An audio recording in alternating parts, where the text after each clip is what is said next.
Negara Habib tu panas, kering kontang. Padang pasir pun perang lagi. Saya pergi dah Yaman ni, saya tengok kering, tak hujan pun, dia duduk hari-hari kat situ.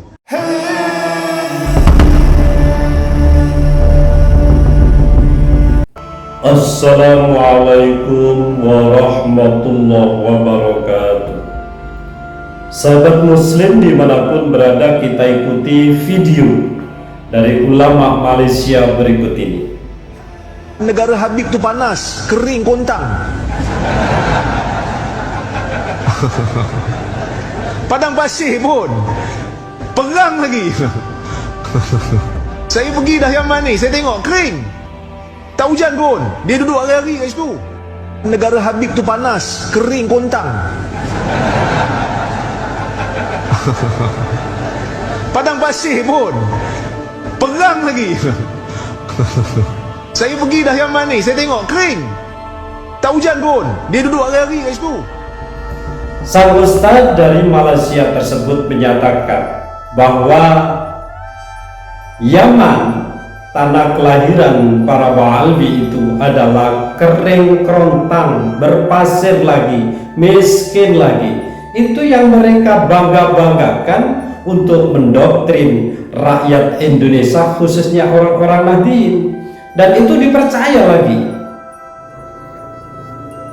Sahabat muslim dimanapun berada, kita perlu ingat tentang hadis Rasulullah yang diriwayatkan oleh Imam Bukhari di halaman 1115 dan di kitab Muslim halaman 1397, bahwasanya Rasulullah telah melarang, janganlah kalian menempuh perjalanan jauh kecuali menuju ketiga masjid, yakni masjidku, Masjid Nabawi, Masjid Al-Haram, dan Masjid Al-Aqsa.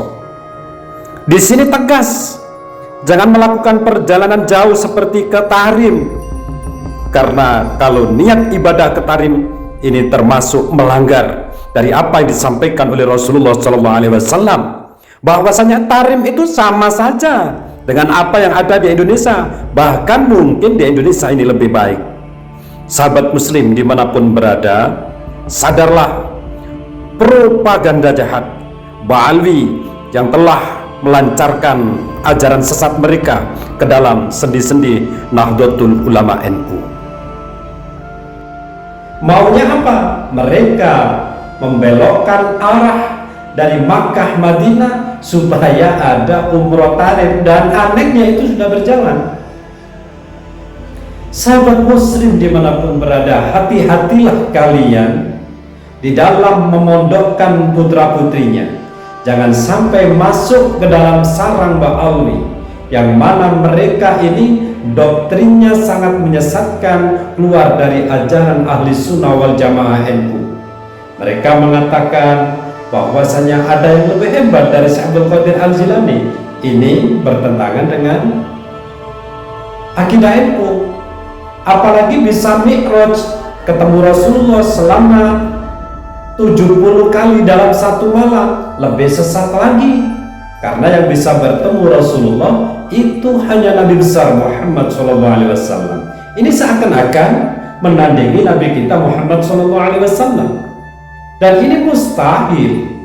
Tapi Ustadz Idrus Romli mengiyakan permasalahan ini. Berarti Ustadz Idrus Romli itu sudah kemasukan ajaran Wa'alwi positif. Ibarat virus sudah kemasukan virus. Kalau ajaran beliau diajarkan kepada putra-putri bangsa Indonesia, maka menjadi konyol semuanya.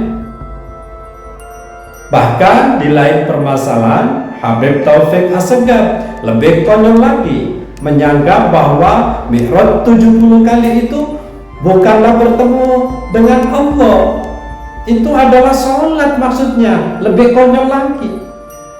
Karena apa? Dia tidak memahami kitab Wa'alwi sebagai seorang Wa'alwi. Justru Ustadz Idrus Romli sebagai pribumi Indonesia malah paham kitab-kitab Wa'alwi, terbulak-balik. niatnya membela justru menjatuhkan harga diri dia sendiri. Sahabat muslim dimanapun berada, ajaran-ajaran Ba'alwi bak sebuah virus di dalam sebuah komputer yang akhirnya akan menghancurkan sendi-sendi akidah NU Nahdlatul Ulama. Dan bagi putra-putri bangsa Indonesia yang sudah kemasukan dari doktrin-doktrin ajaran Ba'alwi, maka dikhawatirkan mereka jauh tersesat dari ajaran-ajaran Nahdlatul Ulama NU. Seperti contoh yang disampaikan oleh Ba'alwi, bahwasanya ada satu karomah dari sang Habib itu memegang payudara. Karomah memegang payudara supaya anaknya menjadi anak yang soleh. Ini termasuk ajaran sesat. Karomah itu tidak ada hubungannya dengan pelanggaran syariat. Kalau memegang susu payudara perempuan dianggap karomah, mungkin saja mengecup payudara dari perempuan yang bukan muhrim atau bukan mahrum itu diperbolehkan. Kan konyol jadinya. Jadi untuk berbuat karomah itu jangan berbuat maksiat. Tidak diajarkan itu di dalam syariat Islam, pasti.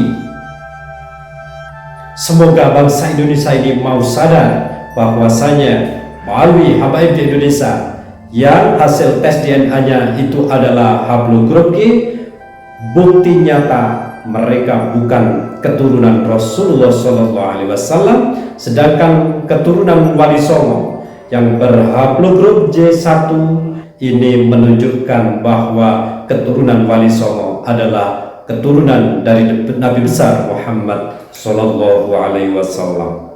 Allahul muwaffiq ila aqwamit thoriq. Wassalamualaikum warahmatullahi wabarakatuh.